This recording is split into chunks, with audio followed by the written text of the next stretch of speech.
welcome to April, everybody, Financial Literacy Month. And I'm going to read just a little bit of an excerpt from my book to start us off this morning. So may the Lord give you success, make you increase, and may He give you and your children success. Psalm 115, verse 14. Picture this. What is the meaning of success to you? What does it look like in your daily life? Imagine your professional success. Imagine your spiritual success. Imagine success in your relationships, professional and personal. Now, finally, imagine financial success. Can you see it? Success freely flowing to you? Before you, are there visions of deep personal fulfillment and an abundant, robust spiritual life? Can you visualize successful people around you, successful projects coming your way? Can you see yourself attracting increase and success in your finances?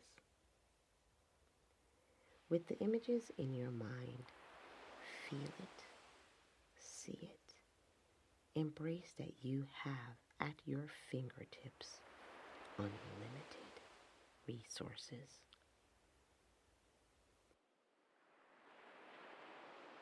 Now let's make some gratitude affirmations.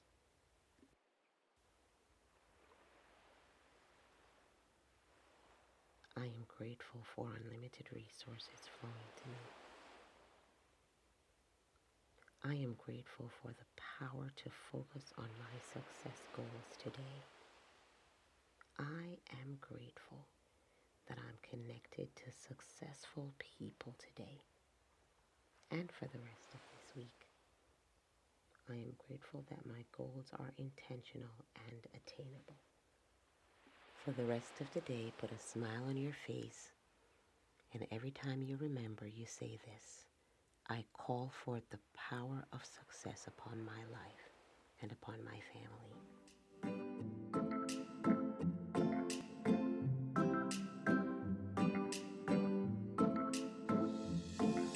Hello, hello, hello, world. We're honored you came back for season 2 of the Beloved Queens podcast. I'm Tina Matherson with my ladies, Claudia Lewis, everybody calls Queen Trina, and Veronica Gray, our Queen Vee. We'll and come again, Queens. Let's get it on, ladies. Caribbean Queens in the ATL. For the next few seconds, just rock with us. Rock with us. Rock with us. Next few seconds, just rock with us. Feel the vibes, man. Yeah, man.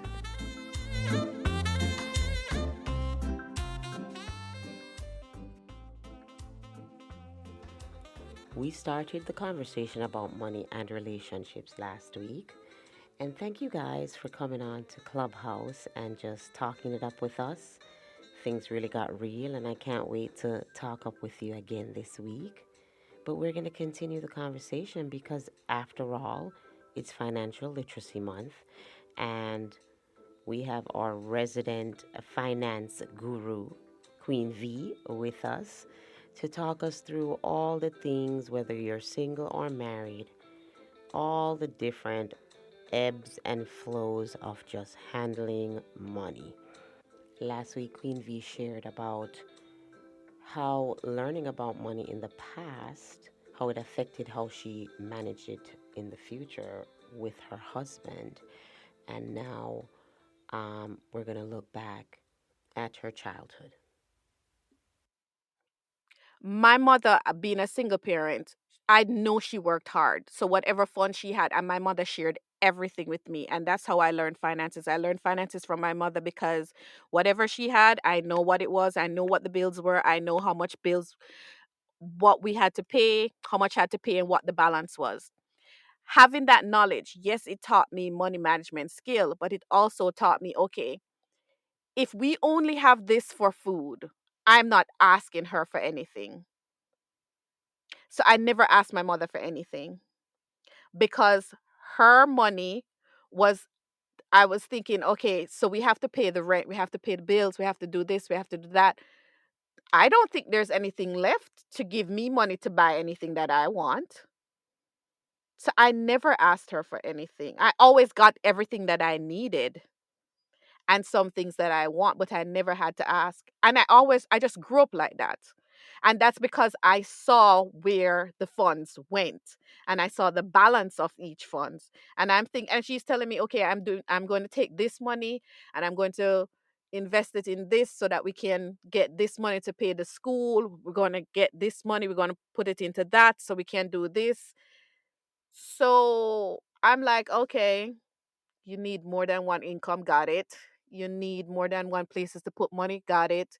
You need um More fixed than one assets, investment. right. Mm. So I got all of that, but I've just Mm-hmm. never, I'm from that, I just grew up thinking, okay, other stuff are just, yeah, I don't really need them.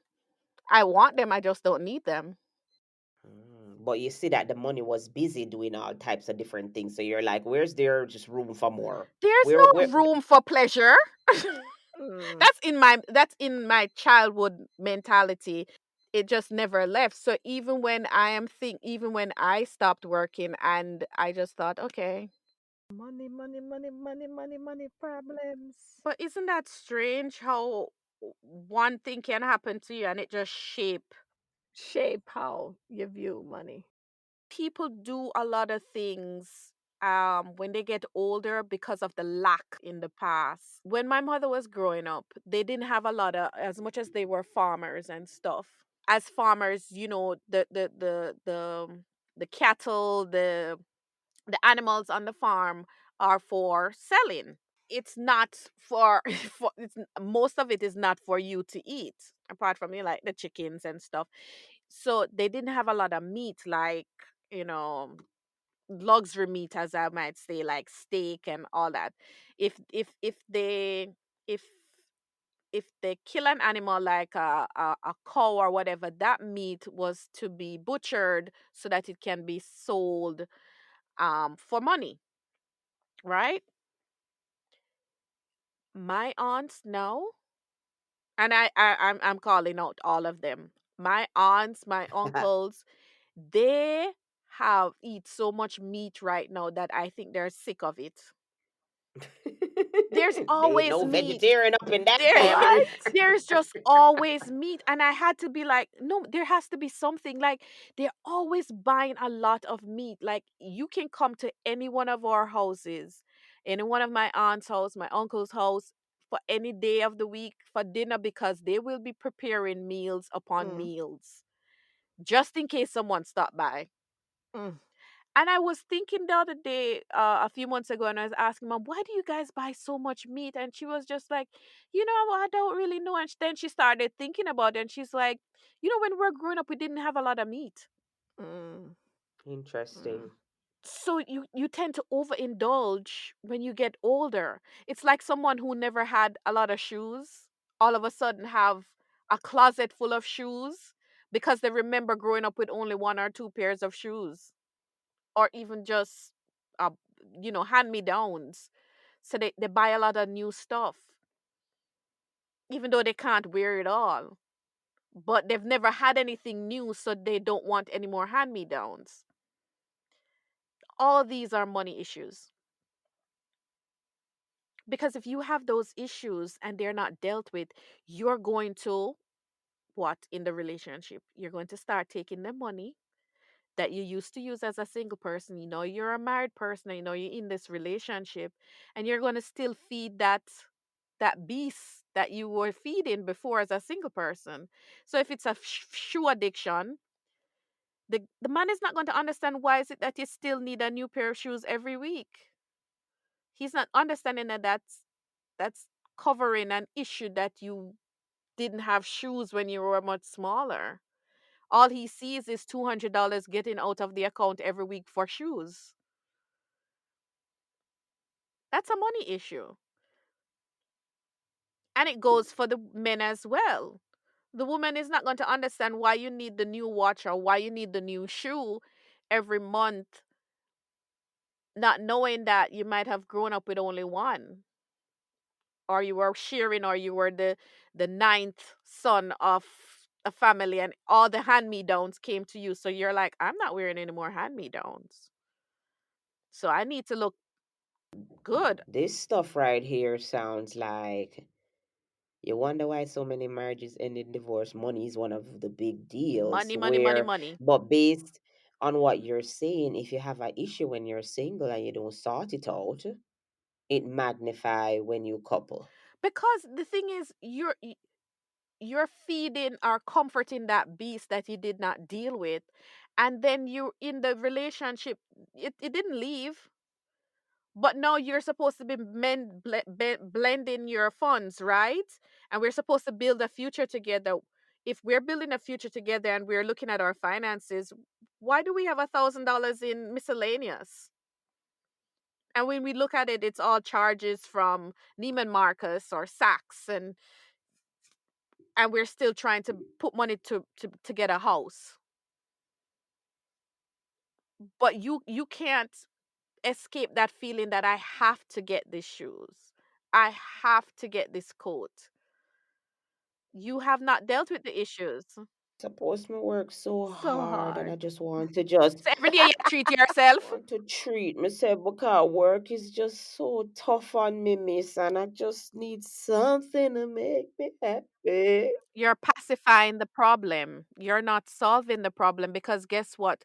Next week you're going to work and you're going to have another hard day at work, and you're going to need to buy something to comfort yourself again. Pattern! It is a pattern. And patterns become cycles. Round and round we go. I'm not saying you can't enjoy what you're working for, but it can't be every day, every week, every time you have a bad day. Yes, miss. Because guess what? If you reward yourself every time you have a bad day, I think you're going to start seeking bad days. We gonna be broke. Broke up in here. That's the instant gratification part because you want to feel good immediately, and sometimes when you have money and you can do it, especially with men, it's a huge thing for men to feel secure with their funds. Talk about that. How is it different for men to feel secure with funding compared to women? We all want to feel secure on both ends, but is there a difference between men and women, miss? It is a major difference because it's part of what makes a man a man. They have to provide. It's part of what makes them up. Provide, protect, and profess. So they've professed their love to you, they protect you, and now they have to provide for you.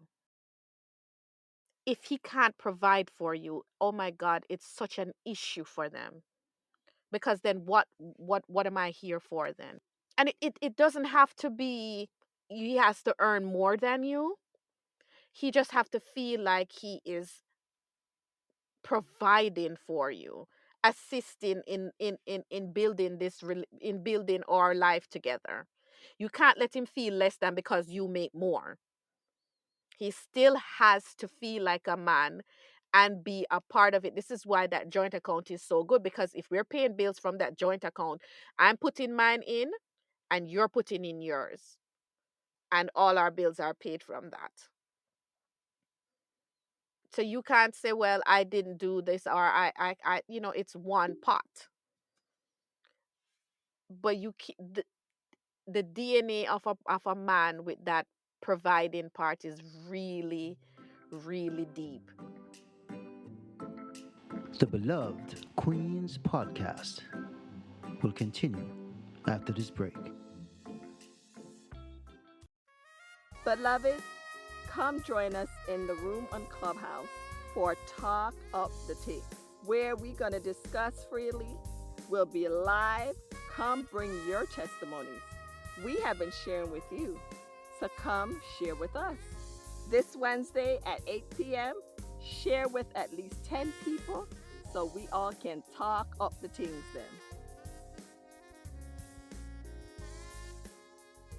We're inviting women run businesses to partner with us. Yes, our sponsorship packages are available at thebelovedqueens.com.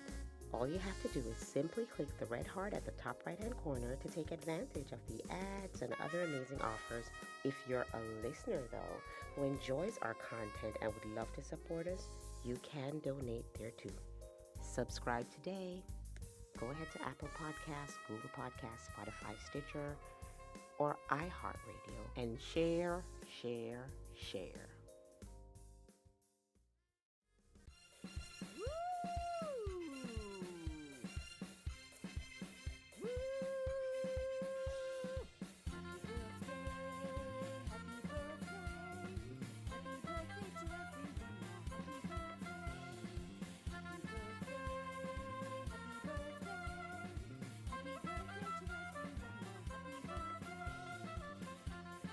We're in April. It's a brand new month. So happy birthday to our April kings and queens. Happy birthday, first of all, to Queen Veronica. Happy birthday, Daddy. Happy birthday, Miss P. Happy birthday, Jennifer. That's my husband's mom. Happy birthday, Nina. Happy birthday, happy birthday, happy birthday to all the kings and queens who listen to us. We love you. May this month be a month of celebration for ya. Happy birthday.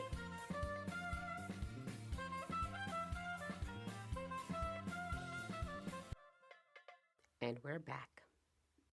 For the woman, it's not so much. A lot of us in in the olden days were raised to be provided for, not so much to go out and you have to, you know, grind at all times, and you see the struggle and know it. And yes, I am woman, hear me roar, and I can do it and I can be bad all by myself. However, when you're married, you just feel like you're under a covering now. When the man marry, he takes on a more responsibility, because now he has, not only was he providing for himself, now he has to provide for you. And then if you have a child, now he has to provide for that child. Now it's an entire family that's on him for provision. But I'm a modern day girl. I don't need his money. I don't need nothing that he got like that. I'm modern. I bring my own money to the table. I'm an independent girl. I just want some companionship. So, you're telling me if he's not providing for me, then He's he. going to feel less than. He's going to feel less than, and the relationship will not work. I don't care what it is. If a man feel less than, that relationship will not work. And if you make him feel less than, peace. Mm, talk up the things. But my mom taught me to be independent. What you talking about? That doesn't mean that you have to step on him because he makes less than you. But he need to up his game though. He's not for you. You need to leave. If that's how you're going to constantly treat him, and trust me, your actions speak louder than words. And a lot of times you might not say the words, but just how you are behaving, he can sense it and he'll pick up on those things. And that will make him feel emasculated. And no one can love someone if you make them feel like that. But it's not my fault why he don't have no money. I do me. My girl, just leave no man. And why you beat up your chest for? Just left the man. Clearly, he is not for you. But I love him. No, you don't. Stop it. Not if you're emasculating him. You do not love that man. Stop it.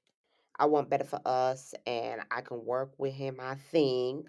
But If you can work with him, what the butt for? we done married already.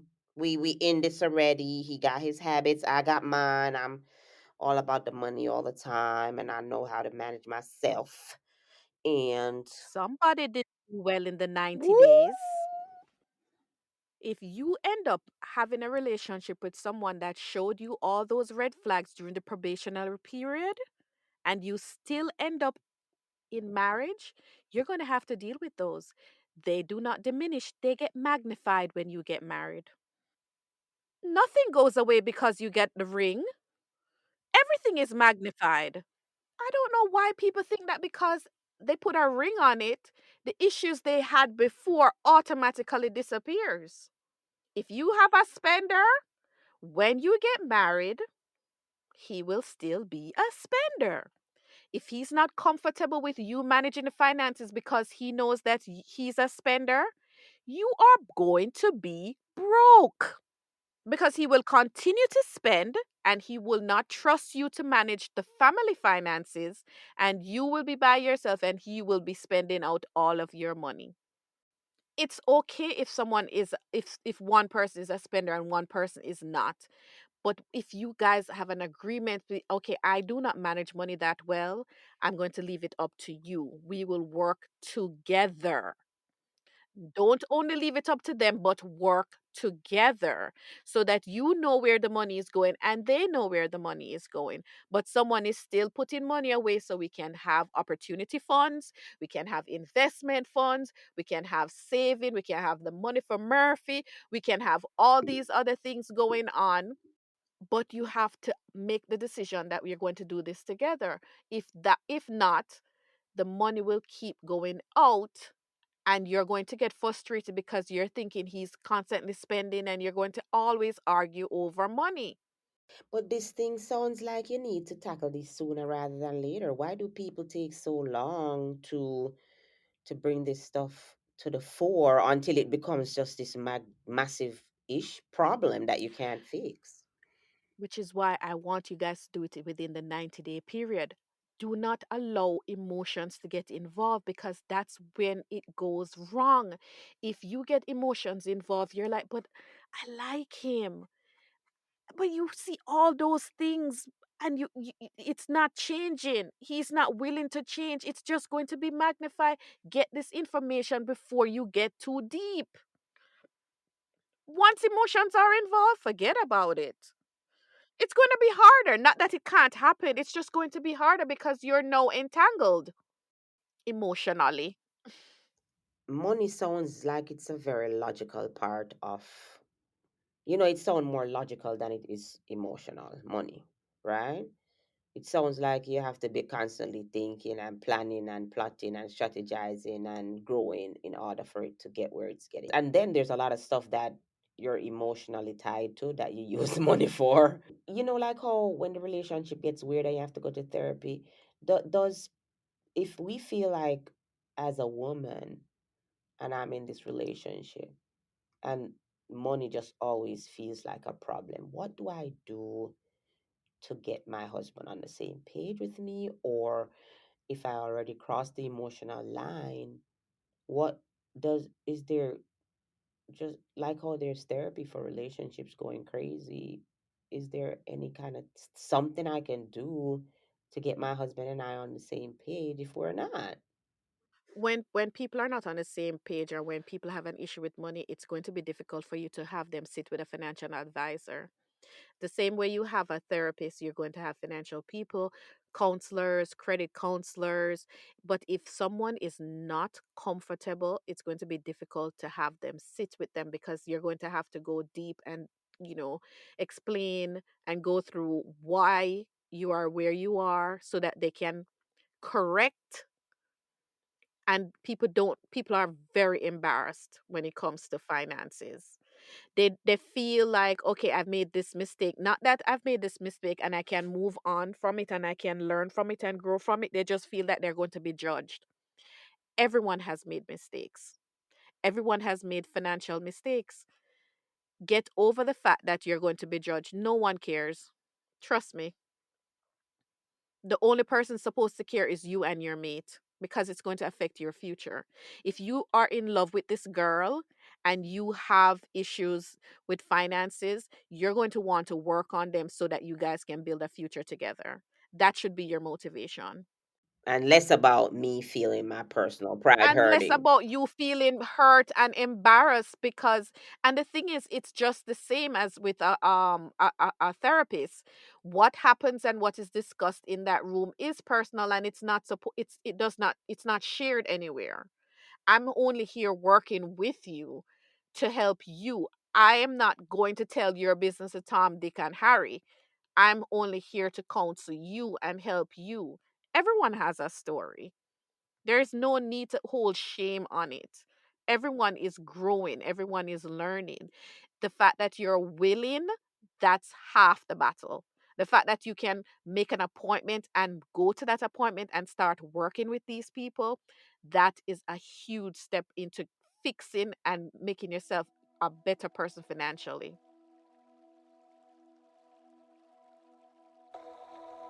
Holy Spirit, many of us are of the mindset that money is so hard to come by. It's so scary, so difficult. Many of us have had so many bad experiences in the past dealing with our funding. But today we ask you, Lord, to begin to remove the fear factor out of our life. We say, Holy Spirit, guide us in all our ways regarding our finances. God's riches flows to us freely, joyously, endlessly, ceaselessly. We are advancing, moving forward, and growing mentally, spiritually, financially, and in all ways. We know these truths are sinking into our mind, and we know and believe that they will grow after their kind. Holy Spirit, every negative mindset that has plagued us around money and managing it, we decree and declare that you would break free that bondage from our lives. Break free so that we can feel your flow. In Jesus' name, amen.